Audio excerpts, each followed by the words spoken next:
Hi y'all, welcome back to my channel. If you're new here, my name is Ronke and I love to talk about travel, career, and general living tips. If that sounds like your sort of thing, please make sure that you subscribe to my channel. So in today's video, I'm going to be talking about making the most of undergrad.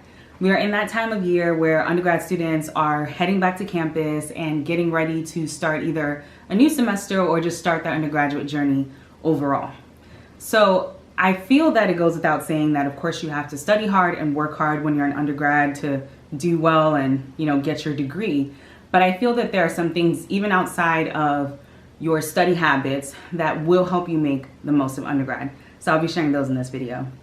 My very first tip would be to join a professional student organization.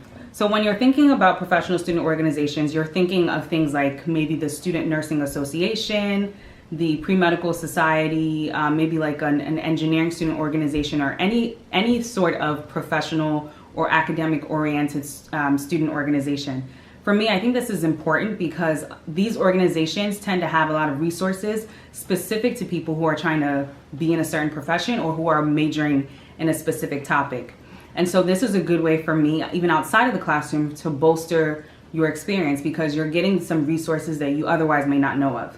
Additionally, this is important because if you are an underclassman, for example, like let's say you're a freshman or a sophomore, this can expose you to juniors and seniors and even other professionals who are within that area that you can talk to, get to know, get to learn a little bit more from. Now, of course, feel free to join interest-based organizations as well. Like those definitely make the college experience more exciting, but I really recommend finding a professional organization to join so that you can benefit from it.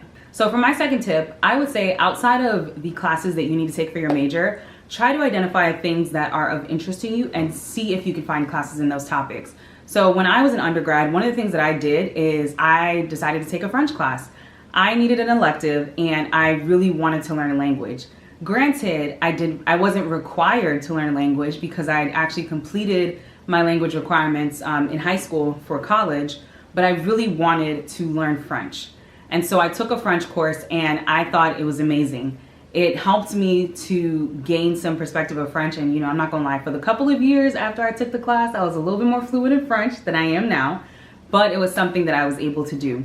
So even if you are a pre-law student and you are interested in religious studies, like feel free to do that. Find ways to take classes that are interesting to you through your electives. And this is a great way for you to learn a skill or gain general knowledge in the area that you're interested in. For example, there are some colleges where you can take a class on like swimming or maybe design or just something that's a little bit different. The next tip is to build meaningful relationships and friendships. And so this kind of goes back to the very first point that I made about joining professional organizations and getting to meet upperclassmen if you are an underclassman, right?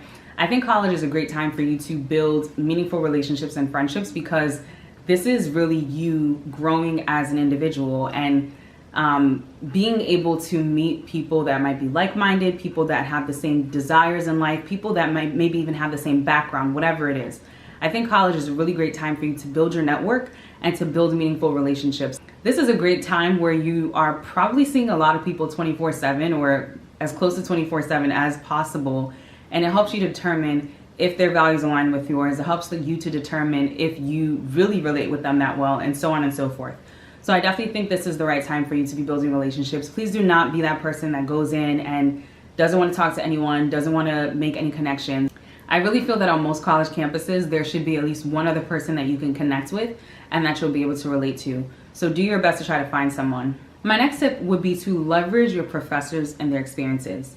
I think a lot of us, we tend to forget at times that some of our professors are literally experts in their field.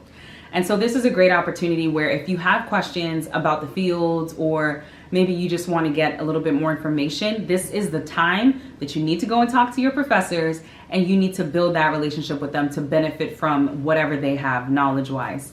Even if your professor isn't the expert that they're calling on CNN, your professor is someone who is probably more than likely extremely knowledgeable in that topic area and is credible in their own right.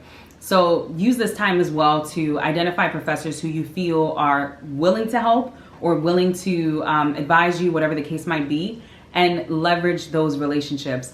Go to their office hours, ask them questions, ask them about their their professional history if they've worked outside of academia. Ask them about maybe even others that they talk to within their fields that they believe are also knowledgeable. Make sure that you are using your professors very well. Finally, for me, I feel like this is low-key one of the most important things you should do, but make sure that you supplement your academic journey with experiences. And when I say experiences, I mean co-ops, internships, research, seminars, anything that you can do that will expose you either to the field or to something else. Like, please do it. Study abroad as well. It is extremely important for me when you are in college that you make sure that you're getting certain experiences to do different things. You know, once you get into the working world, it's a little harder to switch a job every like 2 or 3 weeks. You know, it's a little harder to switch a job every couple of months. When you're in college, you can do a co-op, you can do research, you can have study abroad, and you make it all work. So college is really a time where I strongly feel like any and every opportunity that you are able to get, that you are able to use, if it aligns with your interest, if it aligns with your career path, please make the most of it. For me, I strongly believe in internships, co-ops, and research because I really feel that this is probably the closest you will get in a college setting to what the actual position or career may be like. And to me, it's important to do those things before you get a degree in something you probably might not like. So as many opportunities as you have to experience other things is important. And even with study abroad, I think if you are someone who feels like you want to travel a lot, study abroad is a great way to start. It gives you an opportunity to go to another country while you are still learning, and that might even open up doors for you to go to nearby countries. So as much as you can add on any of these experiences, please, please, please, please do so. As I started the video off saying, of course you have to make sure that you study hard and you work hard so that you are able to still excel academically, but do make sure that that's not all you're focused on. College is as great of an experience as you allow it to be. So be intentional about the things that you do and how you make the most of it. If you are starting a new semester in undergrad, please let me know what you are looking forward to the most. As always, if you like this video, please give it a thumbs up, share with others, and subscribe to my channel for more travel, career, and general living tips. See you in the next one.